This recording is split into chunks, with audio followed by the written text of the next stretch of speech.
or respected guest speaker, Consultant Eastern Medicine Physician, respected Sir Muhammad Muzammil. Thank you so much, sir, for joining us, for your precious time you have given us. Please, sir, start and share your precious knowledge about important topic. And please, firstly, introduce your topic. Please, sir. बिस्मिल्लाहिर्रहमानिर्रहीम। आवाज़ आ रही है मेरी आपको? Yes, sir. Please start. ठीक है। बिस्मिल्लाहिर्रहमानिर्रहीम। मेरा नाम हकीम मुजम्मिल अली ख़ान है। आज जो मैं बीमारी का जिक्र करूंगा वो बहुत ज़्यादा पेचीदा और बहुत आम बीमारी है। वो है कार्डियक बीमारी, यानी दिल की ब्लॉकेज के मुतल्लिक, और दिल में कोई क्लाट्स वगैरह आ जाना, या दिल की किसी वेन या शरियान में ब्लॉकेज हो जाना, या खून के गाढ़ेपन के मुतल्लिक। और ये जो कार्डियक बीमारी है इसमें अमवात भी सबसे ज़्यादा इस बीमारी की वजह से नहीं। और जितना कार्डियोलॉजिस्ट डॉक्टर हजरात इस बीमारी का खौफ फैलाकर बिजनेस कर रहे हैं, और कोई बीमारी या कोई सिचुएशन नहीं है, इस बीमारी का इतना खौफ फैला चुके हैं कि मरीज चाहे गरीब हो।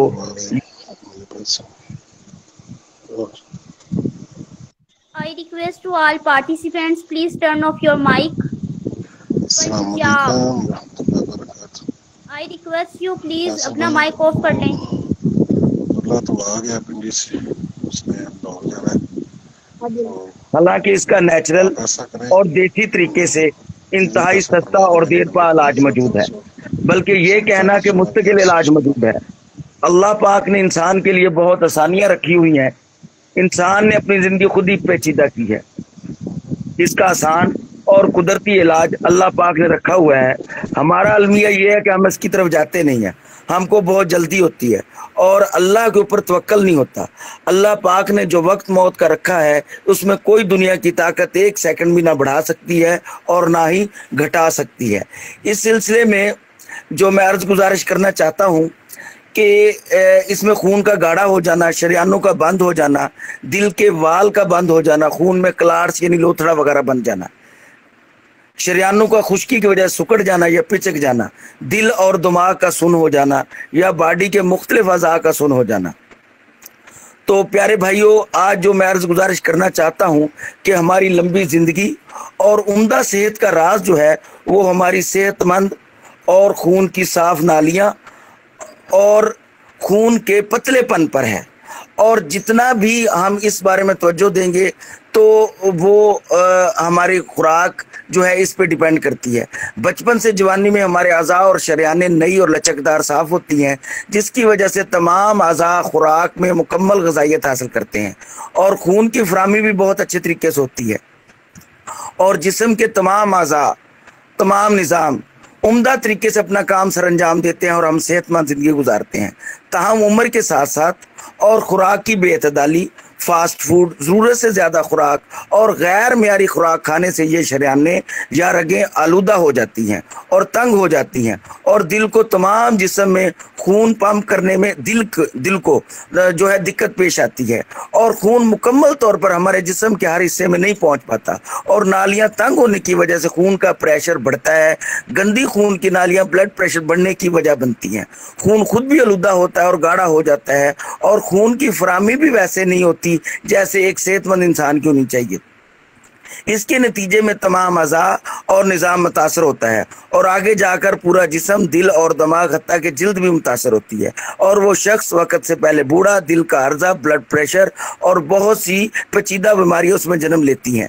तो अर्ज गुजारिश ये है कि मैंने जो इसमें यानी हार्ट अटैक जो है या कार्डियक बीमारी है, इसकी 3 किस्में हैं। एक तो है साइलेंट हार्ट अटैक।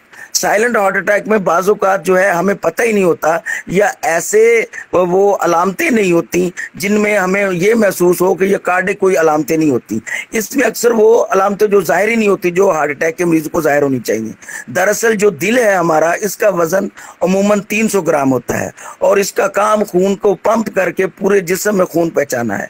दिल जब एक दफा पंप करता है तो पूरे जिस्म को खून पहुंच जाता है। जिस स्पीड से दिल खून सप्लाई करने के लिए पंप करता है उसको आम जो है एक आदमी में 100 to 60 होती है। जब हम बैठे हुए होते हैं तो हमें जो हमारे दिल की स्पीड होती है जो 100 की सप्लाई में 10% होती है और 10% दिल की पंप करने की स्पीड होती है। जब हम चलते हैं तो दिल की स्पीड जो होती है वो 20% हो जाती है और जब हम दौड़ते हैं तो हार्ट की स्पीड 30% हो जाती है। अब माइनर हार्ट अटैक में ये होता है कि जब हम दौड़ते हैं तो जब दिल की स्पीड 30% हो जाती है तो सांस फूल जाता है और दिल में हल्की सी दर्द होती है और दिल घबराता है। चलते हुए और बैठते हुए हमें कोई तकलीफ नहीं होती। फिर इस वक्त पता चलता है कि दिल का कोई आर्जा नहीं है। दूसरे नंबर पर ऐसे शख्स बंद कमरे में दिल घबराता है और खुशी बहुत ज्यादा महसूस करता है, गम को बहुत ज्यादा महसूस करता है, इसका दिल धड़कन जो तेज हो जाती है बंद कमरे में और बाजों का बंद गाड़ी में भी उसको घुटन महसूस होती है। अब आते हैं मेजर हार्ट अटैक की तरफ। जब दिल में और वेन में चर्बी की मिकदार ज्यादा जम जाती है तो खून का गाढ़ापन भी ज्यादा हो जाता है और जो शरियाने हैं इनमें कोलेस्ट्रॉल भी जम जाता है और शरियाने तंग हो जाती हैं, जिससे खून का बहाव, खून की गर्दिश में मुश्किल पेश आती है। पहली किस्म में मरीज को सिर्फ दौड़ते हुए पता लगता है कि उसका दिल का मसला है, लेकिन इस सिचुएशन में मरीज चलते हुए हत्ता के बैठे हुए भी उसका दिल घबराता है और धड़कन तेज हो जाती है। ये ऐसे मरीजों को होता है जिनका वजन बहुत ज्यादा होता है और बज़ाहिर वो बहुत हेल्थी नजर आते हैं और ज्यादा मरगन ग़िज़ाएं इस्तेमाल करते हैं और जरूरत से ज्यादा खुराक का इस्तेमाल करते हैं। अच्छा, दिल के अब ये मैं आपको बोलूं कि ब्लॉकेज कहाँ कहाँ मुमकिन है। दिल के ऊपर वाले हिस्से में एक मोटी वेन होती है जिससे दिल दिमाग को खून पहुंचाता है। अगर इसमें ब्लॉकेज आ गई है तो दिमाग को खून नहीं मिलता जिससे दिल को फालिज हो जाता है। और जो दिल की निचली सतह पे वेन होती है अगर वो ब्लॉकेज होगी तो निचले वाले हिस्से पे फालिज नहीं होगा। और इनकी अलामत ये है कि ऐसे शख्स में जो मेजर हार्ट अटैक की है कि थकावट बहुत ज्यादा होगी, पट्टों में दर्द बहुत ज्यादा होगा, सीने में जलन, खट्टे डकार, मैदे में तजाबियत और मैदे का अक्सर वो यानी खराबी है मैदे के अल्सर का मरीज होगा। सांस लेने में मुश्किल पेश आएगी, गले में दर्द, जबड़े में दर्द होगी और उसको बाज़-औक़ात वजदानी और हैजानी कैफियत का ऐसा शख्स शिकार होगा। तबीयत में अजीब सी बेचैनी होगी। उनका HDL कोलेस्ट्रॉल कम होता है और LDL कोलेस्ट्रॉल बहुत बड़ा होता है और LDL कोलेस्ट्रॉल बहुत ज्यादा खतरनाक, इसका बढ़ना जो LDL कोलेस्ट्रॉल का है ये बहुत ज्यादा खतरनाक है। इनको एहतियात ये करनी चाहिए, इनको सबसे पहले मुरगन ग़िज़ाएं छोड़ देनी चाहिए। खाने से पहले पानी पीना शुरू करें और दरमियान में और बाद में बिल्कुल पानी ना पिएं। इसको भूख हो तो खाना खाएं, अभी थोड़ी ही भूख हो तो खाना छोड़ दें। और एक बात मैं हर स्पीच में करता हूं कि हर आदमी को चाहिए कि सरसों के तेल में खाना पकाएं। सरसों के तेल का यूज करना जो इसमें बहुत ज्यादा फायदेमंद है। जिन लोगों को कब्ज की शिकायत है, जिन लोगों को मैदे कैंसर की शिकायत है, जिनको कार्डिक प्रॉब्लम है, जिनको शुगर है, तो ये सरसों का तेल उनके लिए बहुत ज्यादा मुफीद है। तो आगे अगर नुस्खे में चलेंगे कि इसको हमने रिफाइन कैसे करना है, सरसों के तेल को रिफाइन करके हम उसको बेहतरीन अपनी जिंदगी में ला सकते हैं। हार्ट अटैक में वजह उनकी दो, एक कोलेस्ट्रॉल और दूसरा ट्राइग्लिसराइड, इन दोनों को कम करें। जितने भी एनिमल फूड्स हैं, मसलन मक्खन, दूध और जो दूध के ऊपर जो मलाई होती है, जितने वो भी, और जितने बीफ, गुर्दा, कलेजी, गोश्त वगैरह, बड़ा गोश्त खासकर वो बिल्कुल छोड़ दें मेजर हार्ट अटैक वाले लोग। अब बारी ये थे ट्राइग्लिसराइड, जितने भी कुकिंग ऑयल हैं जो गैर मियारी होते हैं वो छोड़ दें। बेकरी से बनी हुई चीजें, फास्ट फूड, पराठा वगैरह और वो चीजें जो देर से हजम होती हैं। और तीसरे नंबर पर ऐसे मेजर हार्ट अटैक वाले मरीजों को स्मोकिंग छोड़ देनी चाहिए। और चौथे नंबर पर उनको टेंशन बिल्कुल नहीं लेनी चाहिए। अपने जिस्म को रिलैक्स रखें, ब्लड प्रेशर और शुगर को कंट्रोल करें। उनका कोलेस्ट्रॉल जो है 100 से 130 होना चाहिए और ट्राइग्लिसराइड जो 100 से कम होने चाहिए। ब्लड प्रेशर 120 to 80 होना चाहिए और उनकी शुगर जो 140 to 120 तक उनको कोशिश करनी चाहिए, होनी चाहिए। तो जो अब आप तीसरे नंबर पे जो आता है वो है इंतहाई पेचीदा और बहुत नाजुक सी सूरत हाल होती है, वो है पेचीदा हार्ट अटैक। तो इसमें इस हार्ट अटैक में ये क्या होता है, अक्सर हम ये देखते हैं कि कमज़ोर और दुबला पतला इंसान हार्ट अटैक का मरीज होता है। हमारा तासर अक्सर ये होता है कि जो सेहतमंद या मोटा आदमी है उसको हार्ट अटैक होता है, लेकिन जो वाक भी करता है, मेहनत भी करता है और खाना खाकर बैठता भी नहीं और कमजोर भी होता है, उसको अटैक कैसे हो गया? इसके मतलब जो बात मैं बताने लगा हूं वो आप हैरान कुन है। हम यानी उसकी वजह क्या है, रीजन क्या है? हम अक्सर होटलों के खाने और पानी ना पीने की वजह से, या अपनी रोजमर्रा जिंदगी में पानी का कम इस्तेमाल करने की वजह से, या गर्म तासीर ग़िज़ाएं खाने से, या नाकिस ग़िज़ा खाने से, या हमारे मैदे में तज़ाबियत या जो पैदा हो जाती है, अल्सर वगैरह पैदा हो जाता है, तो हम अक्सर पेन किलर या कोई ऐसी दवाई जो मुतवातर इस्तेमाल कर रहे हैं, तो मैदे में अल्सर या मैदे में शदीद जलन और तज़ाबियत पैदा हो जाती है, जिसके नतीजे में ये तज़ाबियत जिगर भी महसूस करता है और जिगर में सफराई मादे, सुदावी मादे जो हैं वो तहरीक पकड़ लेते हैं और एक नई बीमारी जन्म लेती है, जिसमें मर्द हो या औरत उसको पेशाब के रास्ते एक सफ़ेद रतूबत पस खारिज होना शुरू हो जाती है और इस सफ़ेद रतूबत के मुसलसल अखराज से हमारी शरीयानें और आंतें खुश्की की वजह से सुकड़ने और पिचकने लगती हैं। ये तंग खून की नालियां ब्लड प्रेशर बढ़ने की वजह बनती हैं। खून खुद भी आलूदा होता है और खून की फराहमी भी वैसे नहीं होती जैसे एक इंसान में होनी चाहिए। नालियां खुश्की की वजह से सिकुड़ने और पिचकने लगती हैं और बारीक रगें जो दिल को ताकत देती हैं उनमें खून नहीं पहुंचता। तो जब ऐसे मरीजों को डॉक्टर को दिखाया जाता है तो डॉक्टर कहता है कि आपके दिल के पट्टे कमजोर हैं, दिल और पूरे जिस्म को खून नहीं अच्छी तरह पहुंच पाता क्योंकि नालियां सुकड़ी हुई हैं। इसके नतीजे में दिल का आर्जा लगता है, इसके नतीजे में तमाम अज़ा और जो है निज़ाम वो भी मुतासर हो जाता है और आगे जाकर पूरा जिस्म, दिल और दिमाग, हत्ता कि जिल्द भी मुतासर हो जाती है और वो शख्स वक्त से पहले बूढ़ा, दिल का आर्जा, यरकान, हेपेटाइटिस, जिल्दी अमराज, बवासीर, गैंग्रीन वगैरह और बहुत सी बीमारियां उसमें जन्म लेती हैं। जब हम डॉक्टर को दिखाते हैं तो हमें फौरी ऑपरेट का मशवरा देता है, स्टंट का मशवरा देता है। ऑपरेट तो एक जगह होता है जहाँ प्रॉब्लम होता है लेकिन निज़ाम ठीक नहीं होता। तो ऑपरेशन के बाद जो अगर आपने दवाई खाया वो तमाम उम्र दवाई खानी होती है और इंसान मुकम्मल तौर पर कार्डिक मरीज बन जाता है। और बाज़ औक़ात ऐसे मसलों में तो डॉक्टर आपको कहता है कि इसका ऑपरेट भी मुमकिन नहीं क्योंकि इसकी शरियानें और वेनें खुश्की की वजह से सुकड़ी हुई हैं और पिचकी हुई हैं। और बाज़ औक़ात ये मुसलसल दवाई इस्तेमाल करने से जो है मरीज़ के हाई ब्लड प्रेशर और मैदे की तज़ाबियत और असाबी कमजोरी, असाबी तनाव और एहसास महरूमी का शिकार हो जाता है। रतूबत या पस के मुसलसल अखराज की वजह से ये शख्स आंतड़ियों की खुश्की की वजह से मुख्तलिफ जिल्दी और मूजी अमराज का शिकार हो जाता है, कब्ज़, बवासीर, एलर्जी, माइग्रेन, याददाश्त में खराबी वगैरह।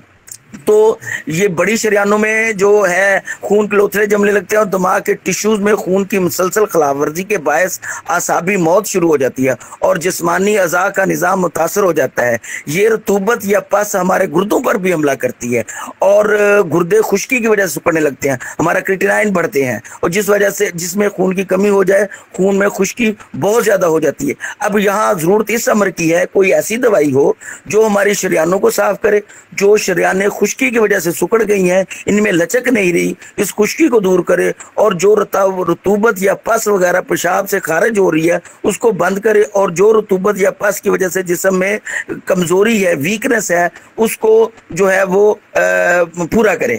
ऐसी दवाई हो जिससे हमारे जिस्म को जो चाहिए वो पैदा करे और जो कोलेस्ट्रॉल, HDL कोलेस्ट्रॉल जो हमारे जिस्म को चाहिए वो बॉडी को मुहैया करे और जो खून हमारा गाढ़ा हो चुका है उसको पतला करे और बंद शरियाने और दिल के वाल को खोले और जो ब्लॉकेज है उसको रिमूव करे और खून में जो क्लाट्स या लोथड़े वगैरह जम गए हैं उनको ज़ाहिल करे और दौरान खून के निज़ाम को बेहतर करे और खून की जो है हिद्दत को भी कम करे और खून की रवानगी को बेहतर तरीके से अमल में लाए जैसे एक सेहतमंद इंसान की होनी चाहिए। प्यारे भाइयों, तिब्बे नबवी में और यूनानी तिब में और जैसे इस तरह ईस्टर्न मेडिसिन में ऐसी चीज़ों का मुकम्मल और बेहतरीन इलाज है। आप किसी भी यानी मरीज़ को अल्हम्दुलिल्लाह सुम्मा अल्हम्दुलिल्लाह एक नहीं कई मरीज हैं जिनका, जो भी मरीजों को हम इलाज वगैरह करते हैं उसका मुकम्मल जो है वो रिकॉर्ड रख लेते हैं, और रिकॉर्ड रखने के बाद जिन जिन मरीजों को जो जो मेडिसिन हमने दी वो मेडिसिन के मतलब मैं आपको बताऊंगा। लेकिन थोड़ा सा मैं बता दूं कि यानी कोलेस्ट्रॉल क्या है और यानी ट्राइग्लिसराइड क्या है। कोलेस्ट्रॉल जो है वो 3 किस्म का है। एक एलडीएल कोलेस्ट्रॉल है जो बहुत ज्यादा खतरनाक होता है, जिसको कहते हैं हम लिपिड प्रोफाइल टेस्ट करवाते हैं। जब हमारी लिपिड प्रोफाइल टेस्ट बनता है या लिपिड प्रोफाइल टेस्ट करते हैं तो हमें कुछ दिन के लिए जो है ना वो अपने मैदे को खुराक की कमी देनी होती है। तो उसमें ये होता है कि हमारा जो यानी उसमें लिपिड प्रोफाइल में ये होता है कि उनकी जो हमारे जिस्म में कितने फीसद जो है एलडीएल है, एचडीएल है या ट्राइग्लिसराइड है। तो जिसमें यानी हमारे जिस्म में जो एचडीएल है इसकी मिकदार 40 से 40% से लेके 60 मिलीग्राम जो है पर डे तक होनी चाहिए। और एचडीएल बढ़ाने के लिए हमें जिन चीज़ों की ज़रूरत है वो एचडीएल जो कोलेस्ट्रॉल है वो सब्जियात में है, वो रोगने कद्दू में है, वो एलडीएल जो एचडीएल कोलेस्ट्रॉल है जो है वो पंबा दाना में है, एचडीएल कोलेस्ट्रॉल जो है वो हमारे अपना सरसों के तेल में है, और ट्राइग्लिसराइड जितने भी हमारे कुकिंग ऑयल हैं, डालडा घी वगैरह हैं, वो जो नाकिस तेल है वो ट्राइग्लिसराइड बढ़ाने की वजह बनते हैं। ये 150 तक होने चाहिए।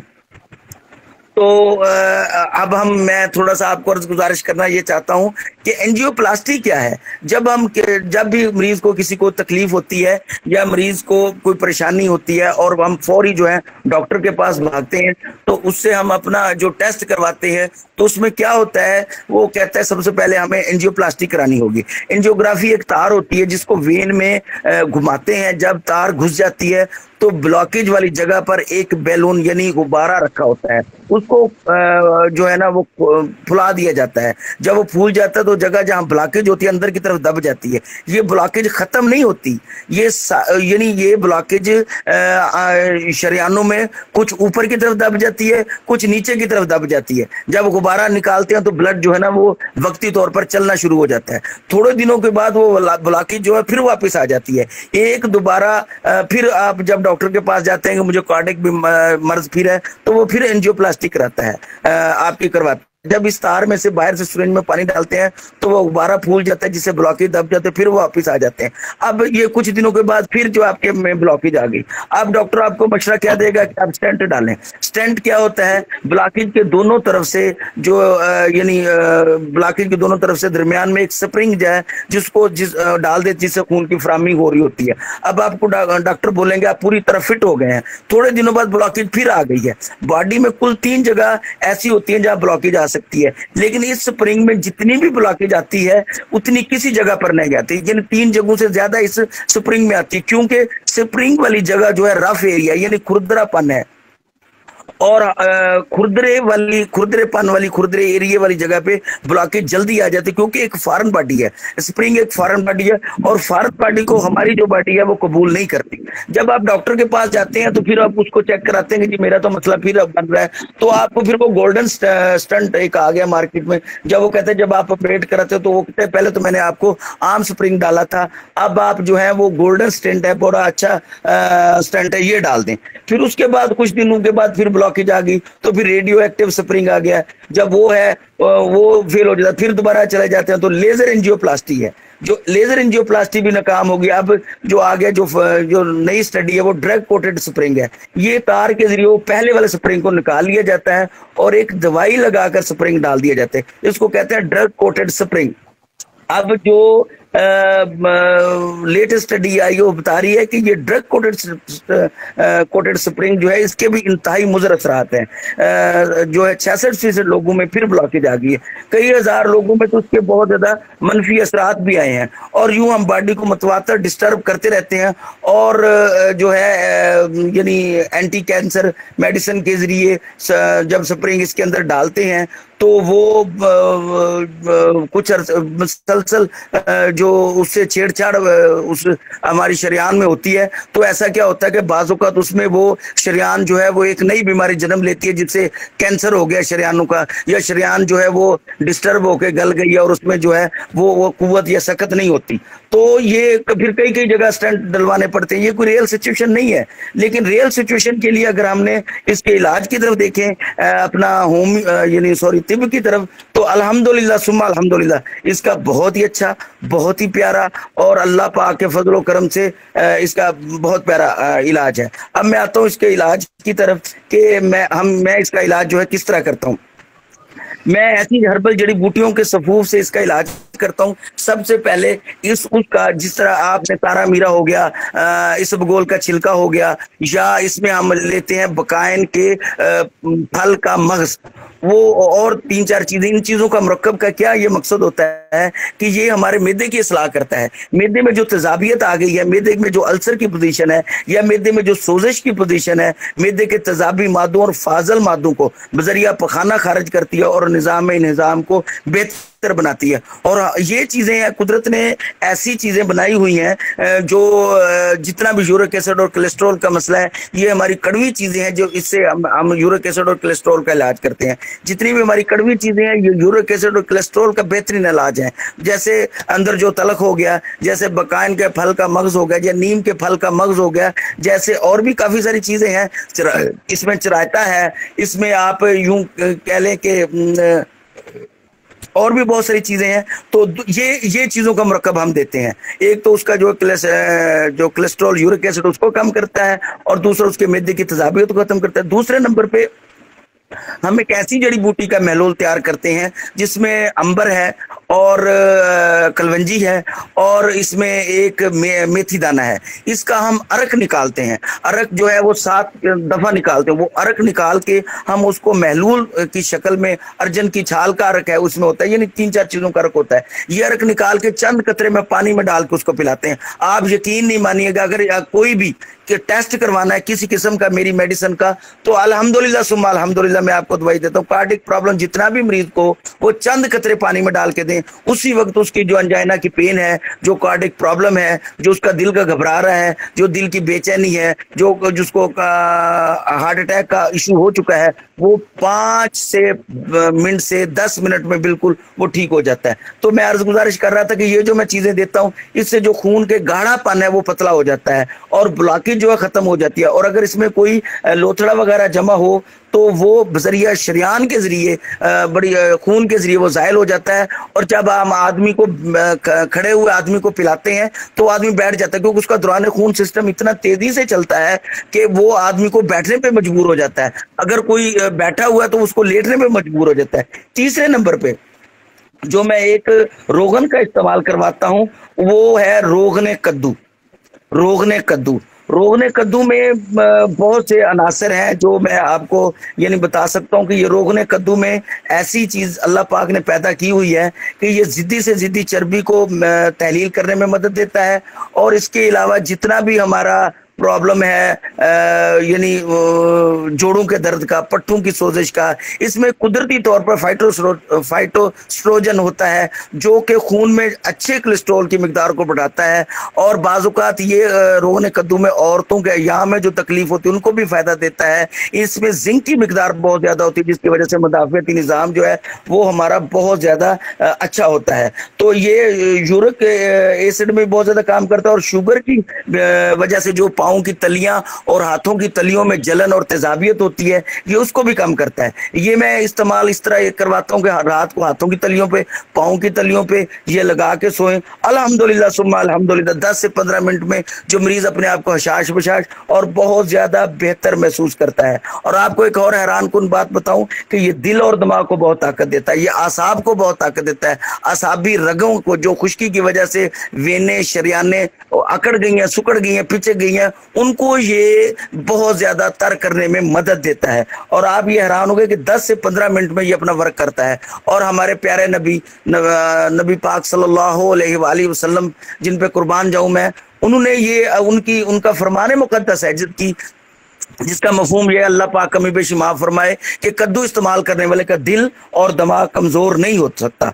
तो हमारा जितनी भी तिब में है वो इन्हीं असूलों के ऊपर, तिब नबी पे, यूनानी तिब के ऊपर जो असूलों के ऊपर काम हो रहा है। चौथे नंबर पे ये ऐसी जड़ी बूटियों का सफूफ है जो जड़ी बूटियां अपना जिगर को और मैदे को और HDL कोलेस्ट्रॉल जो है वो पैदा करता है। और इसकी सबसे बड़ी वजह कि हमारे जिस्म में जो पस वगैरह की कमी हो गई होती है, जो चर्बी वगैरह निकली होती है, या HDL कोलेस्ट्रॉल जो हमारे जिस्म को जरूरत होती है और वो कमी हो गई होती है, ये उसको पूरा करता है। इसमें ज्यादातर ये होता है कि पंबा दाना और ऐसी और चीजें हैं, रोगन आमला है और पंबा दाना है, और इसके अलावा कुछ और जड़ी बूटी।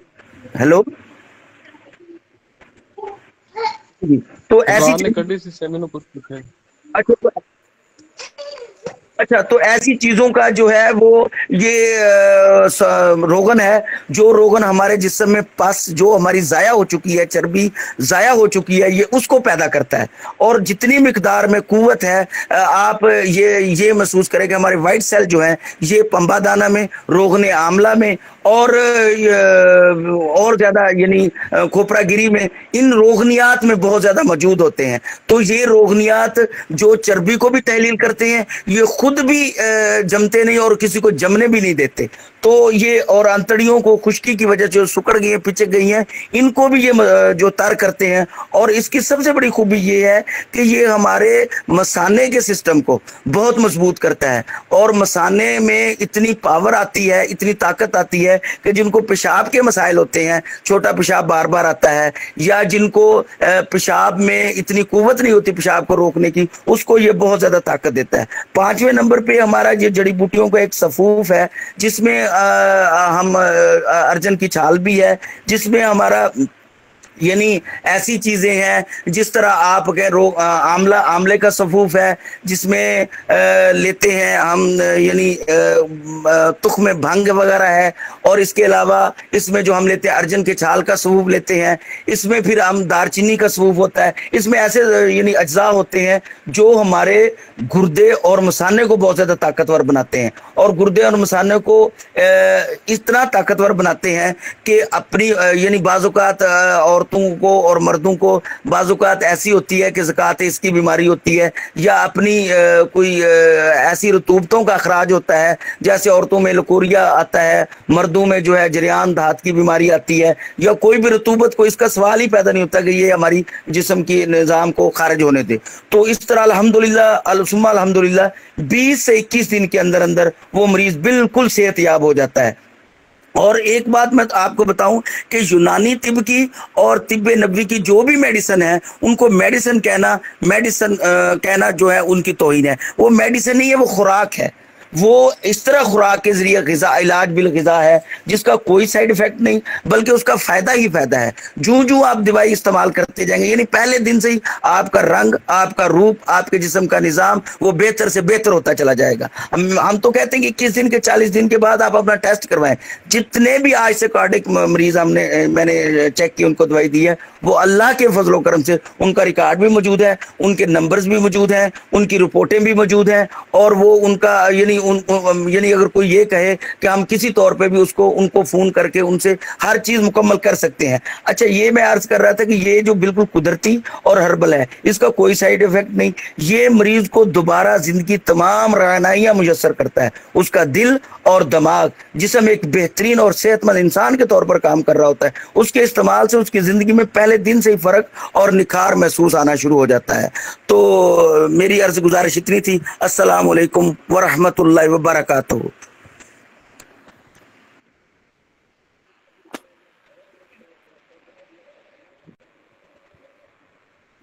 सर मैं हाजिर हूं, मेरा बेशक कल शुगर का कर लें।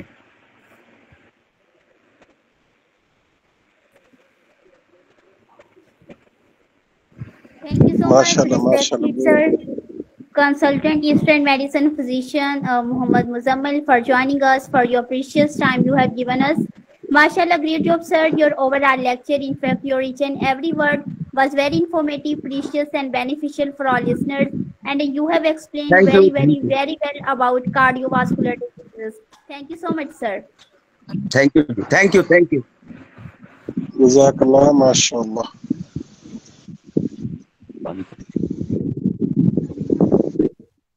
And thank you so much, our respected organizer of this webinar, Dr. Muhammad Akram, Chairperson, Department of Eastern Medicine and Surgery, Government College University, Faisalabad, for organizing these informative webinars on daily basis.